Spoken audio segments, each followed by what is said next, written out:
We've got another guest here that's doing something pretty neat, Bryan Kemper from Stand True Ministries. You there, Bryan? I am here.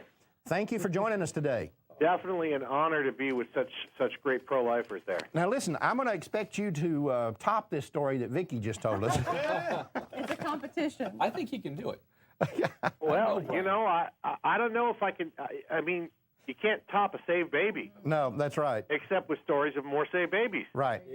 Well, listen, very quickly, we want to hear about this 5th annual Pro-Life Day of Silent Solidarity. How is that going?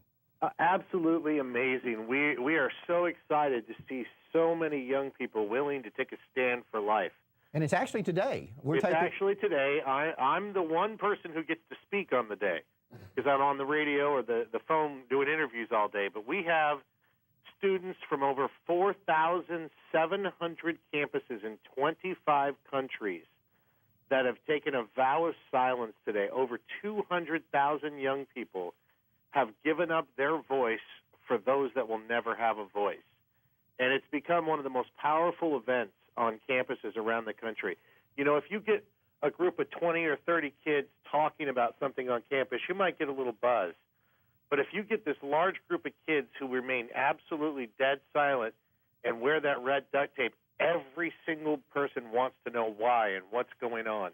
And then they're handing out the pro-life flyers with the life development information and websites for people to go to. And it actually speaks 1,000 times louder than words can speak on their campuses. Mm-hmm. Wow. So, Bryan, you got students that are actually going to put some red tape on their mouths during class, too? Oh, absolutely. If the school allows it, they'll wear it on their mouths. Otherwise, they wear it on their arms, has the word life on it. And, I mean, these kids are just on fire. I got to tell you this story since Vicki pulled out the stories. Every year we get dozens and dozens of emails from kids that say, you know, my friend approached me and told me they were planning on getting an abortion, and then now they changed their mind.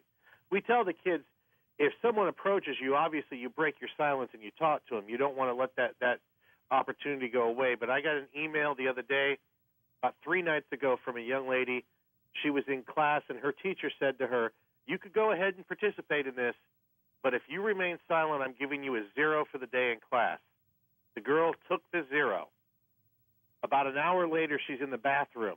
Another young lady walks up to her in tears, saying, I'm supposed to have an abortion, but because of the passion that you've shown for this, because you took that 0, I'm going to stop, and I'm not going to have an abortion. And that girl had her baby, and it was adopted by a loving family.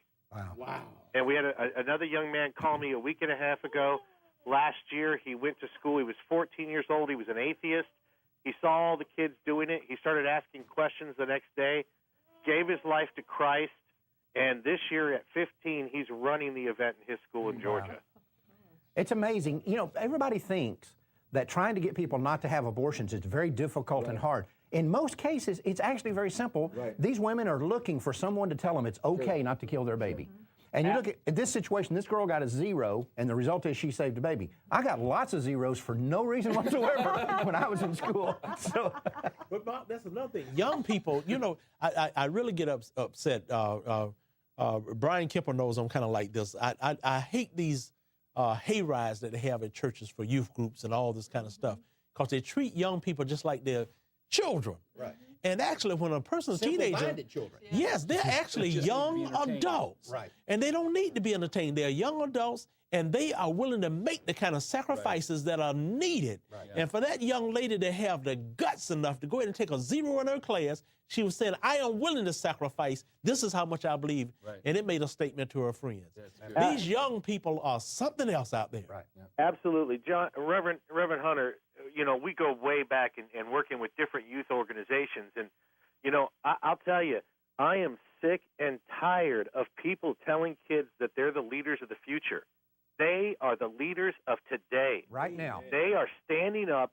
They are making a difference. I went to, this should make everybody sick to their stomach. I went to a church budget meeting once, and they were talking about their budget, and they announced that the potluck budget was double the budget for the youth.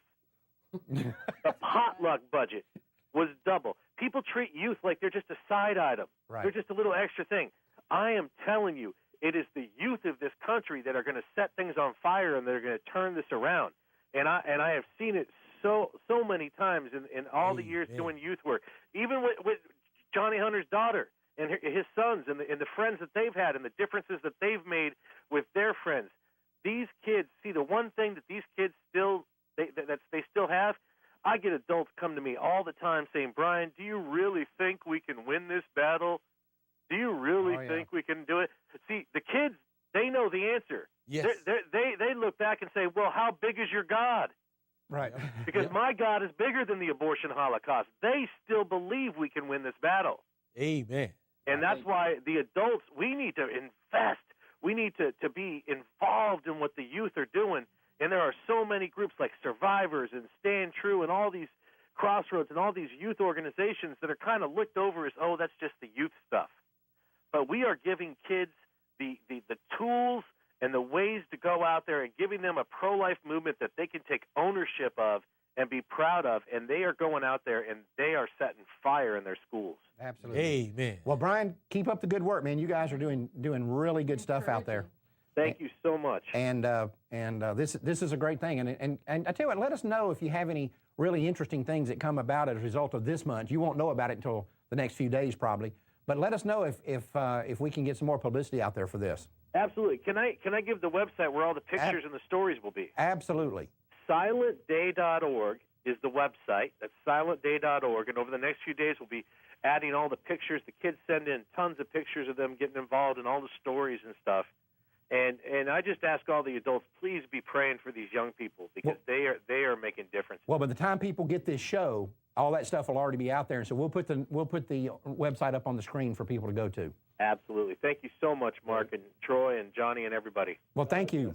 Bye-bye, Bryan.